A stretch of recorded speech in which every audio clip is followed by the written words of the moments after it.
Good afternoon, everyone. This is Ted Dawson with ICM. We appreciate you joining us this afternoon for a what we call Realizing the Value webinar session. Today, we will be going over a new to ICM product, Edgewave. We've been working with them for a couple of months now, and some exciting new next generation email security.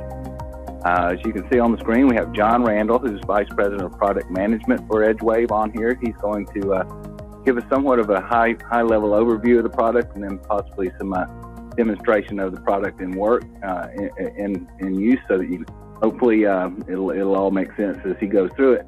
With that, John, I'm going to turn it over to you. Appreciate your time this afternoon, and go ahead whenever you're ready.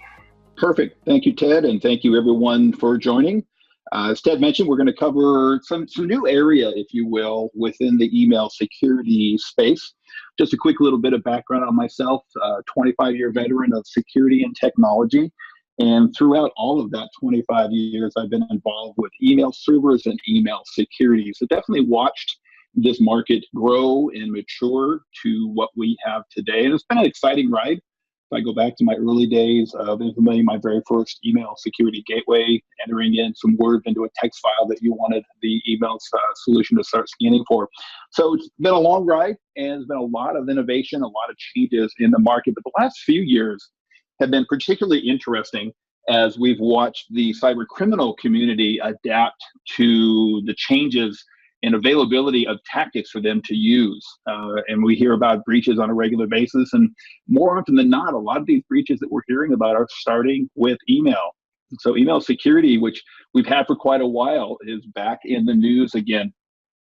One of the things I wanted to start with was just a little bit of email security realities. Where we are today, as we sit here, February of 2019, we have 10 months heading left in this year.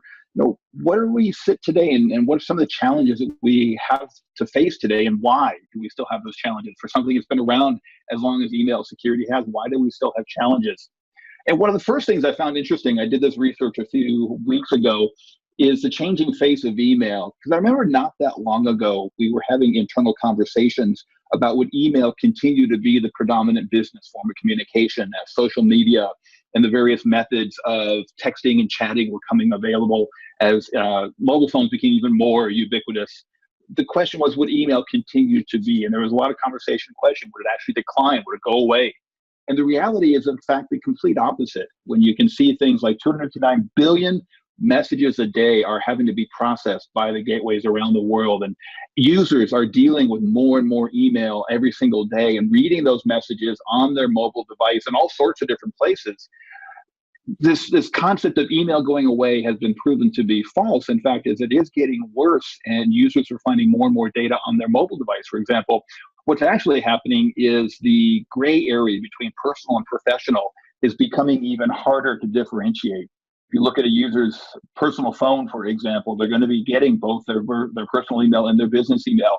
They're responding to both. They're responding to both in various places. So it's harder and harder for users to really separate personal from professional. We're using terms like the distracted workforce to address this.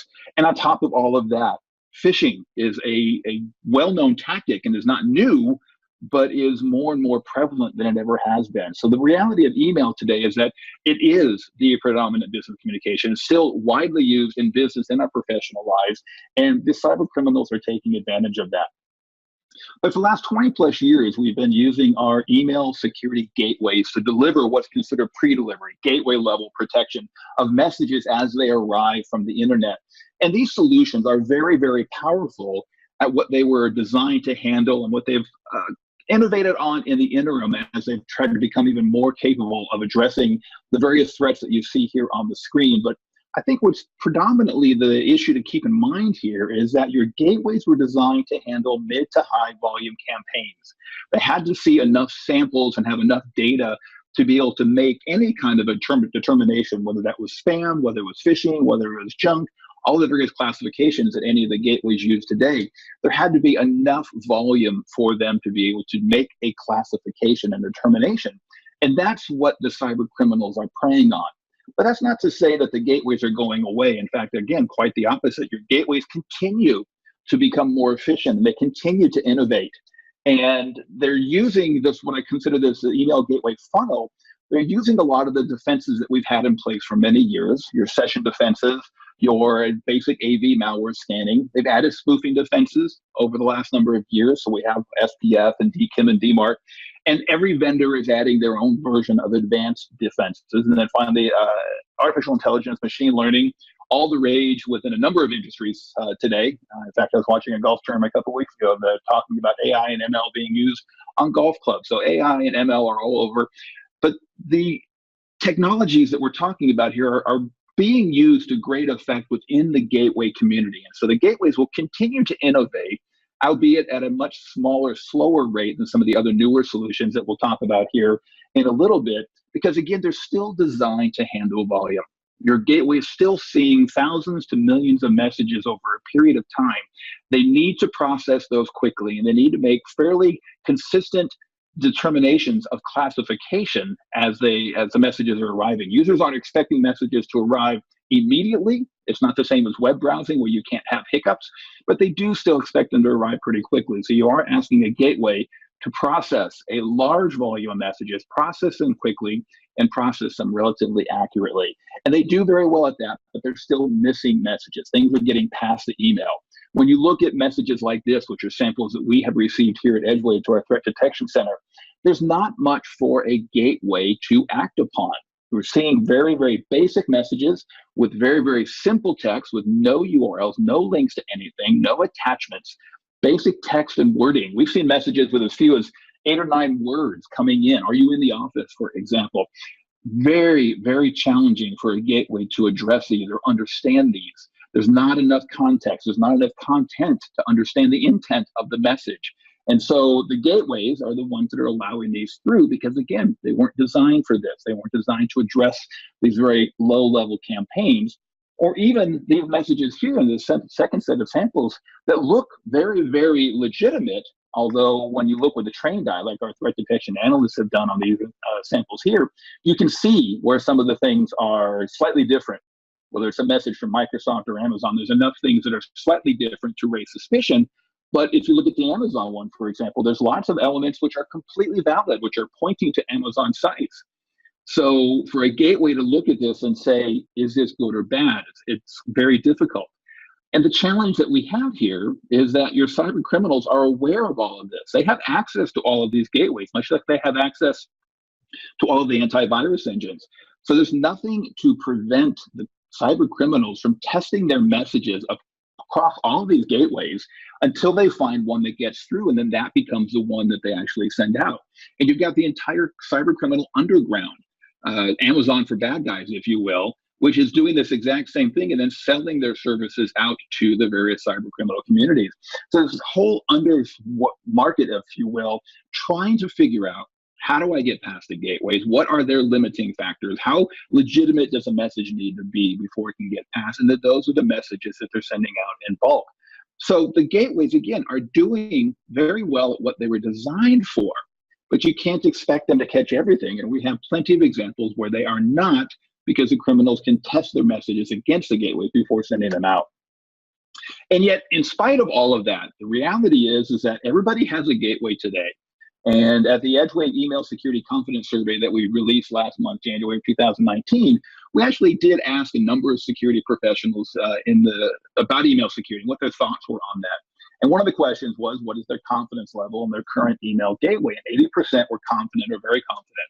Again, very mature technology. We've had them for quite a while. So it's not surprising that organizations may consider themselves secure with these. But what's interesting is when you compare that to the 42% of these same respondents are still saying they fell victim to a recent phishing attack. So the confidence for your gateway is well-founded if you accept what it was designed to do, and that is to address high or mid to high volume campaigns. It's these highly targeted, very, very specific, very low profile messages, like some of the recent examples. These are the ones that the gateways are going to be challenged with. And if you accept the fact that these are going to continue to get past the gateways, then your confidence is well-founded. But if you're expecting your gateway to catch those, there are plenty of examples where that simply is not happening and probably won't happen for the foreseeable future.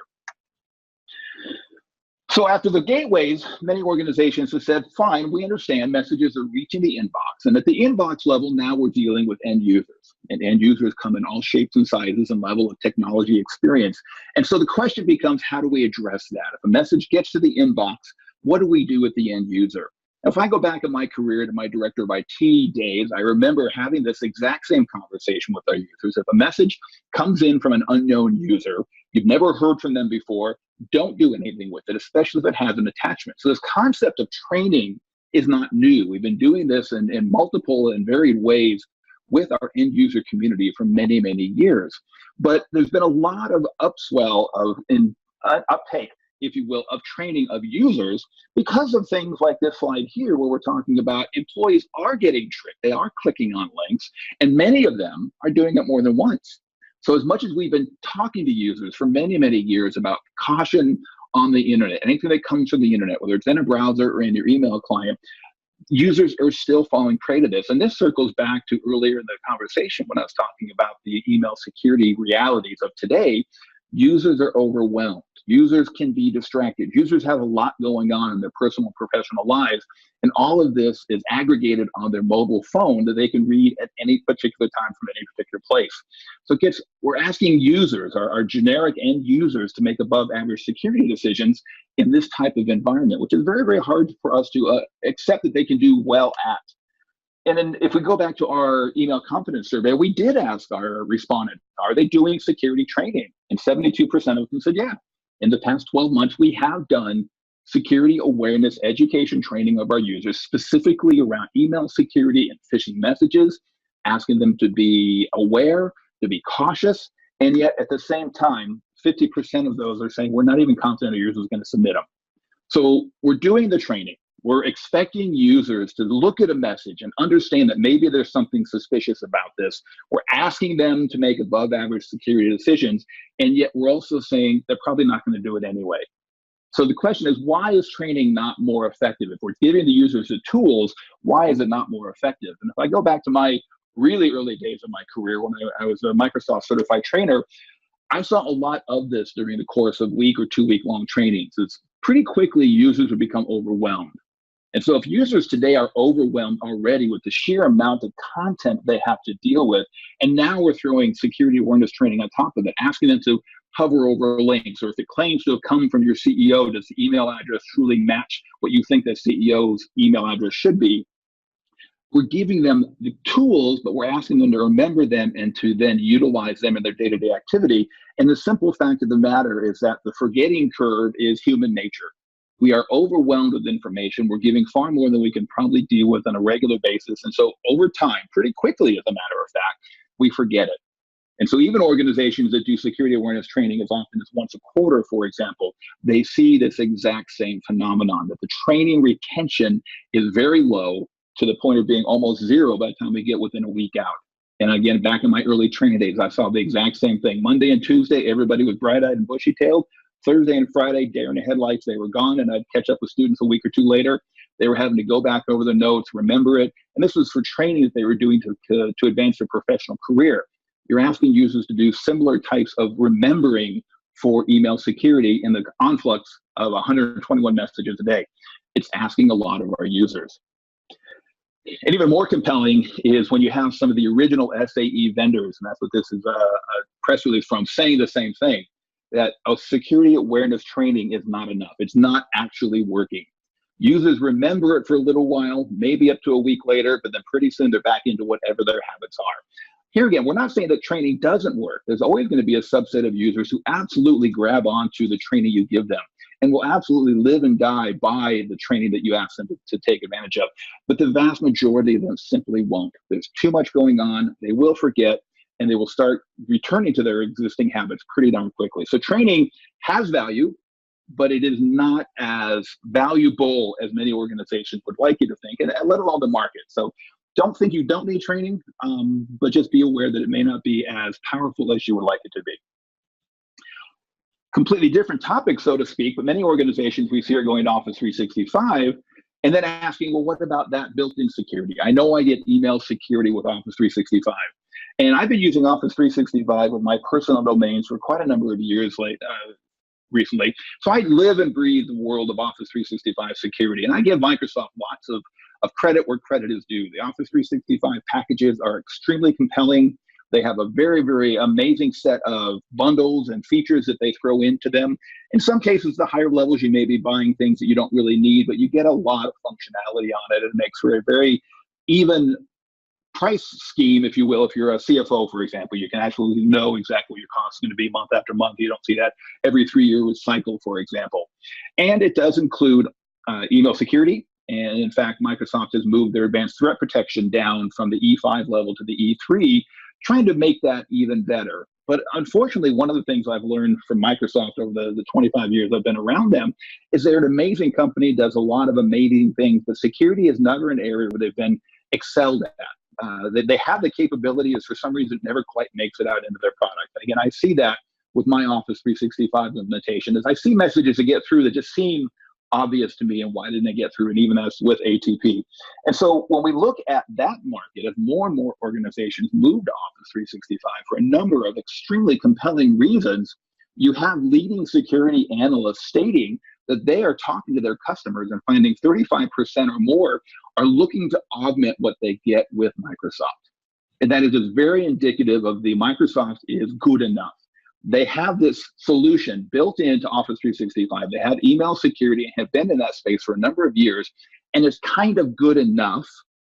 But for many organizations, it's not. They realize they need something else, but what they don't need is another gateway, another MX record change to make all this happen. They need something after the gateway, after whatever Microsoft's doing at the good enough, the gateway level, they need something at the inbox level, which is where the term post-delivery protection was coined. Messages reach the inbox. We talked a little bit earlier about why they reach the inbox. What do we do with them now? And that's what the analysts are saying that people are looking for help for. We get it. There's gateways. Gateways are good at what they were built for, but messages get past the inbox. We can do training, but we still need more help. So Office 365 has lots of compelling options for organizations. Security is in the good enough category, but many organizations, both from this analyst perspective and that we talk to here at Edgewave, are looking for help. They're saying, I need more. I don't have the time to deal with the messages that are getting past Office 365. So that's the lay of the land, if you will. That's the world we live in today. And you may be looking at this now saying, all right, John, so that's interesting. You've created this landscape. What do I do now? Where do I go? Maybe you're thinking to yourself internally, yes, I do see this. I do see messages coming from the internet that are getting past my gateway that I, as a security professional, look at are obviously phishing or suspicious, but I have to give my users the capability of how do they address it? What do they deal with? How do they handle that? Well, the first and foremost is you just need to continue down the path that the inbox is the new battleground. Is messages are getting past your gateway. Whatever gateway you have today, they're getting to the inbox. And once they're there, your gateway is completely out of the picture. It is essentially you and your users who need to address those messages. And right now, your users are the ones who are in their inbox multiple hours a day. So for lack of a better term, they're the owners of that inbox and everything that ends up in there. And so you need to have something that is easy for users to be able to respond to a message they look at and say, I don't know, it's suspicious, it's unknown, I'm just not sure. What do I do with this? And in many cases, what organizations have said is submit those messages to the internal IT team, and then we'll let them review it, and then they'll go ahead and classify it and figure out what to do with it from there. And we've talked to a number of organizations that have done that. And the number one comment we get back from the various groups within a company that do that is they don't mind doing it, but unfortunately the internal IT team or security team is extremely busy. The three things we've never had enough of in IT is people, time, and money. This falls into that. So the messages are submitted, they go into a black hole, for lack of a better term, and the users are left unsure what's going on. Maybe the message was safe and they should have gotten it back, but they never did. So this quandary of, I'd like to submit it, I'd like to know for sure, but my IT team is busy doing other things, so when will I get a response back, leads to low engagement of this internal submission challenge. So what we're suggesting here is that there is an alternative, and that alternative is called inbox detection and response. In fact, it's a new category, and we've heard from IDC as another analyst that's talking about this as well. And the value of inbox detection and response is first and foremost, is it's complementary to all email gateways. Whatever you're using at the gateway level, whether it's any of the competitors who've been in that space for many, many years, all the way through Microsoft and Office 365, because inbox detection is happening at the inbox, it takes place afterwards. So there's no changes to your existing gateway. There's no MX record change. That's always been one of the biggest challenges of moving your gateway as the MX records, synchronizing user accounts again, we move old email over. None of that has to occur here with the inbox detection and response. It needs to be complementary with no MX record change. As organizations move to Office 365, it needs to be directly integrated. We need to be able to directly interact with the message itself at the inbox level quickly and accurately so that the user is comfortable with this particular process, including direct integration with Microsoft Outlook. Still the predominant desktop email client, but also moving out to mobile. Microsoft has a very amazing mobile Outlook client. So we need direct integration with there if possible. And we need to support mobile email apps. Everybody uses something slightly different on the desktop. Every now and then we do actually talk to an organization that enforces a specific email client, but in many cases with BYOD, use whatever you want. So the native iOS client, for example. But all of this is part of what inbox detection and response should do. A direct integration, very simple implementation, and very fast response time for these messages that we need to review. Must also have this incident response piece, because that becomes the final key to this puzzle, is if a message is deemed malicious, it's reached a user's inbox, but is deemed to be malicious, we need to be able to respond. That is an incident. You may not always know what the final piece of this is, but the fact that it's in the inbox is absolutely an incident.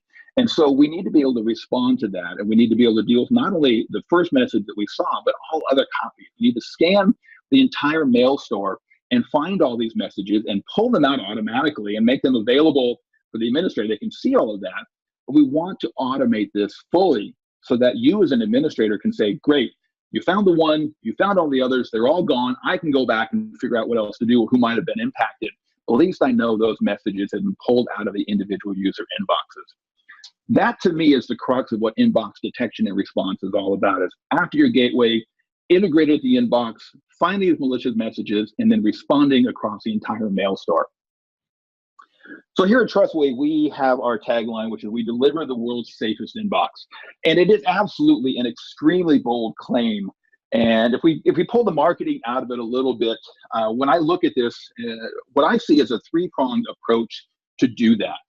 We have our traditional pre-delivery protection. This has been the email gateways that we've all had for years, very, very mature market, and is doing exactly what it was designed to do, and will continue to do so. We'll continue to innovate, but we'll always have gaps that can be exposed and taken advantage of by the cyber criminals. So to augment that, you should have the post-delivery detection. This is where we're operating at the inbox level. This is where we are looking at these messages and trying to determine messages that are malicious, and from there, go through back out to the incident response piece of that, and are able to find all the copies of those messages throughout the mail store and delete them. All three of these pieces is what we call our email security platform, but it's what we believe will allow you to have the world's safest inbox, because you have the value of your gateway at the post or pre-delivery, taking advantage of all the things it's been doing there, but also augmenting that with inbox level detection and response so that you can find and remediate the messages that have gotten past your gateway. Really, it's that combination of all three that gets you to world's safest inbox. So here at Edgewave, we have our inbox detection and response solution, which was designed to tick all of those boxes. And it starts with what we call threat test. That is our inbox detection solution. And threat test was designed as well to be extremely simple.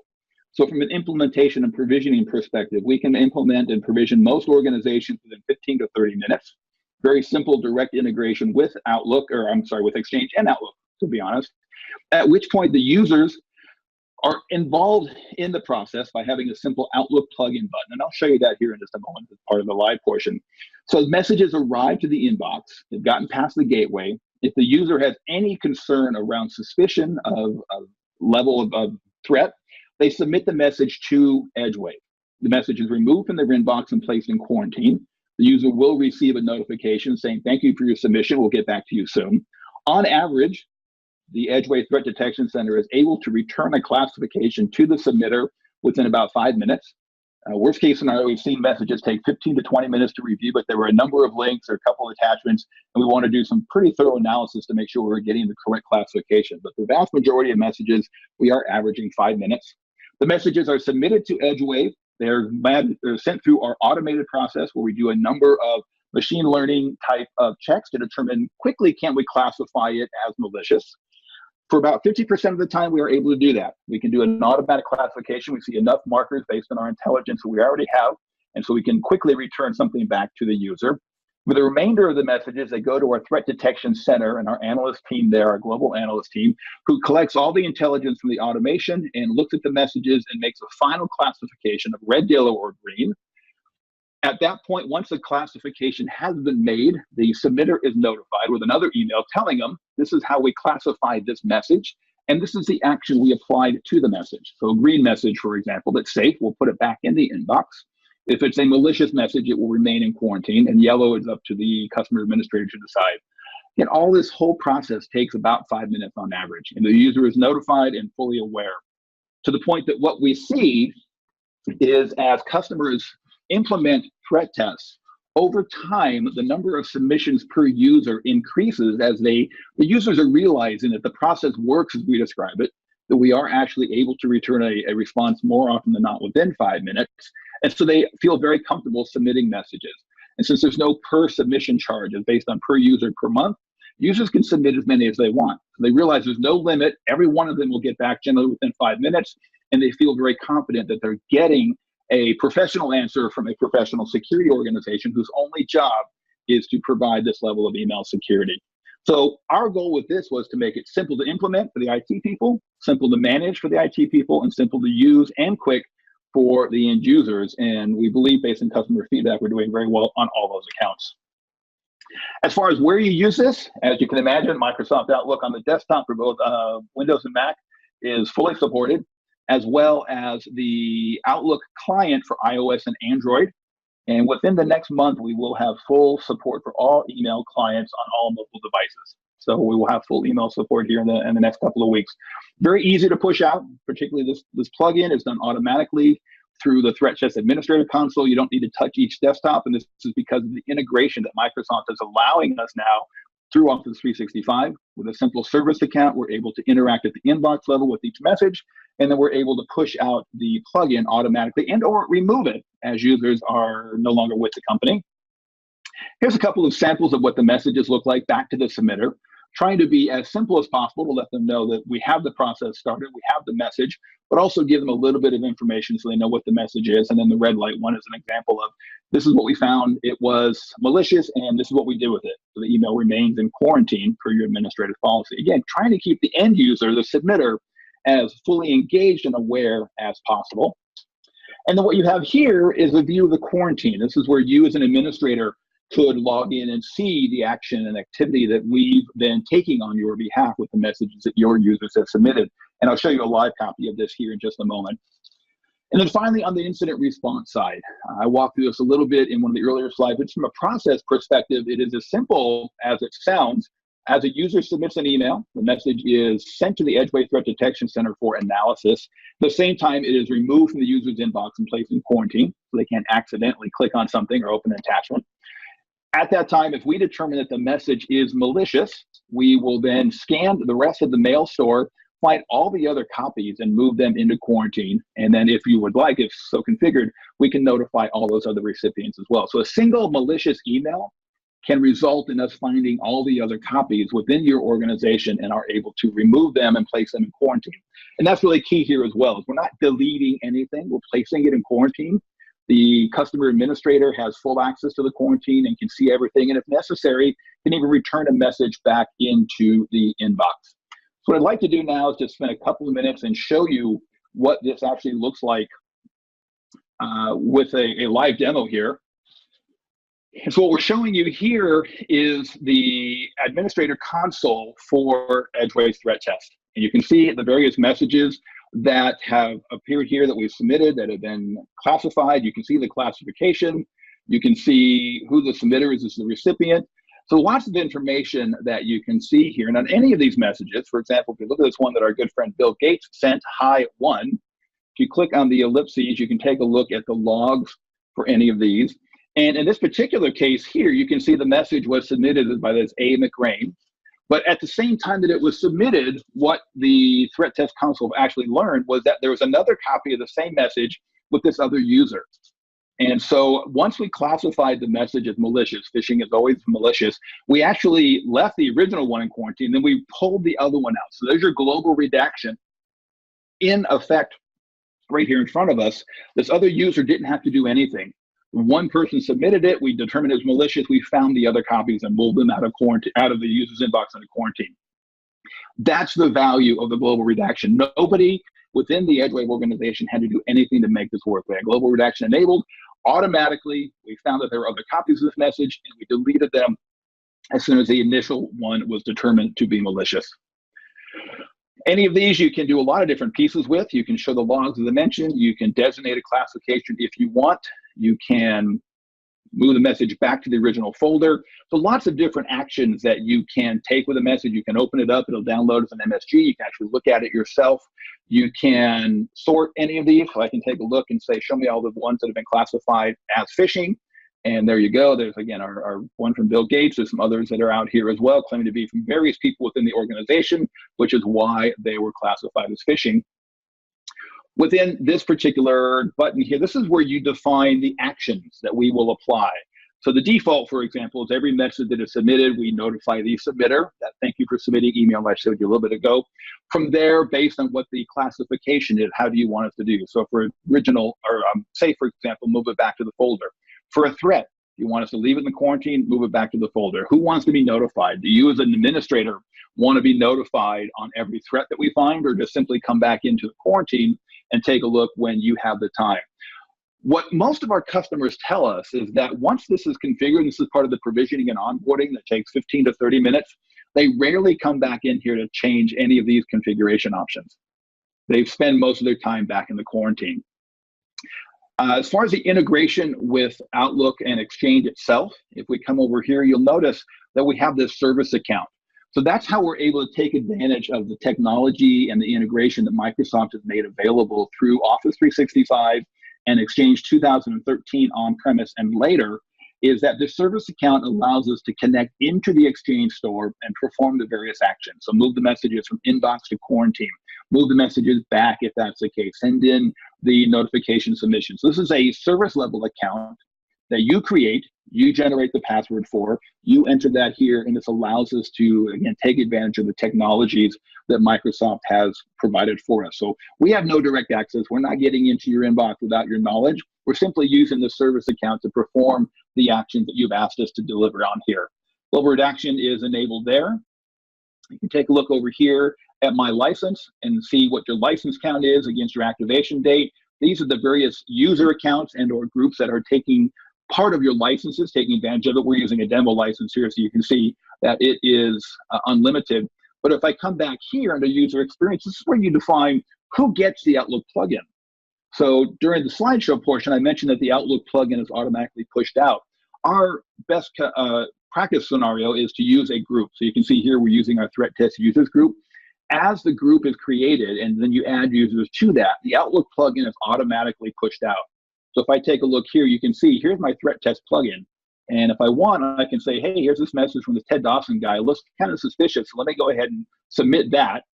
And this is what the process looks like. Yep, let's report that as a threat. Let's just make sure. Let's have the Edgewave Threat Detection Center tell me for sure.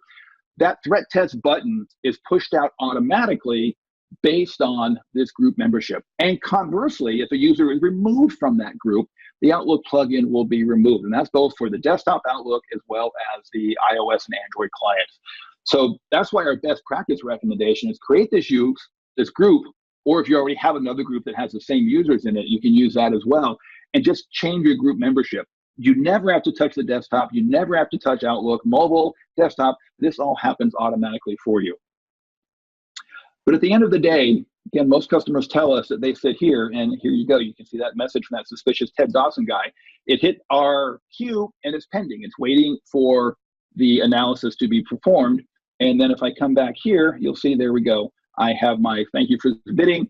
I would wait the normal probably 3 to 5 minutes before I get a submission back. I'm assuming things that Ted sent me are going to be clean. They'll come back green, but we'll find that out when it happens. But that's the nut of what threat test is all about. It really is that simple. I don't mean to undersell it, but it really was designed from the very outset to be simple for the administrator, 15 to 30-minute implementation, simple for the users. I clicked that button right there, and that was the extent of it. I will wait 5 minutes, and I will know what the threat detection center said it was about the message, and I can move on from there. I don't have to think about it. I don't have to make any determination. I don't have to hover over any links. I just let somebody else, a professional, do that for me.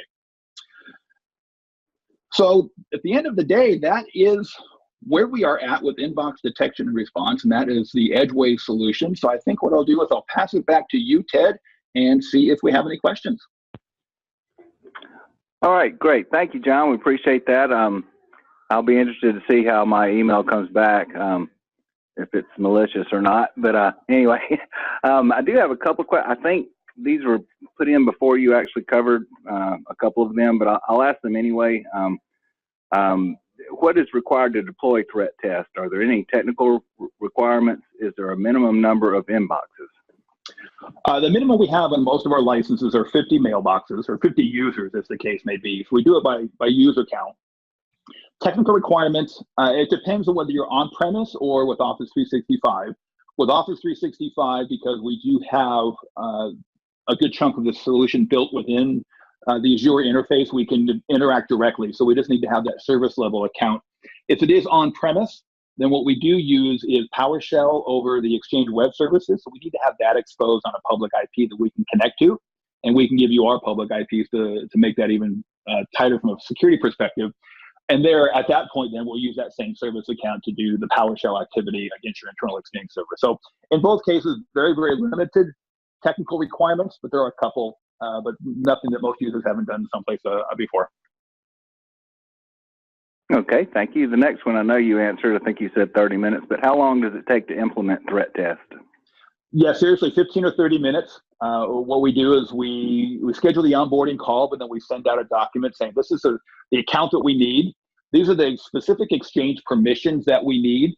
And then same thing, if you're on premise, what is the IP address that we're going to connect to for the Exchange web services? And if you're Office 365, we already have that built in. So really the biggest one we find is that sometimes when users are setting up that service account, they don't always get the 100% correct level of permissions that we need. And so they have to go back, and if they're Office 365, there's a little bit of synchronization within the Azure infrastructure. So it can just take a little bit of time. But if that service account is done, we can legitimately have it up and running within 15 minutes and just wait for the various Outlook clients to refresh and grab the plugin. Great. Okay. Can we create custom rules on how to handle malicious emails? No custom rules at this point. So yeah, no, I guess the answer is no right now. We want to either leave them in quarantine, or if you want, you can put them back in the user's inbox. But right now, leaving them in quarantine is a default action.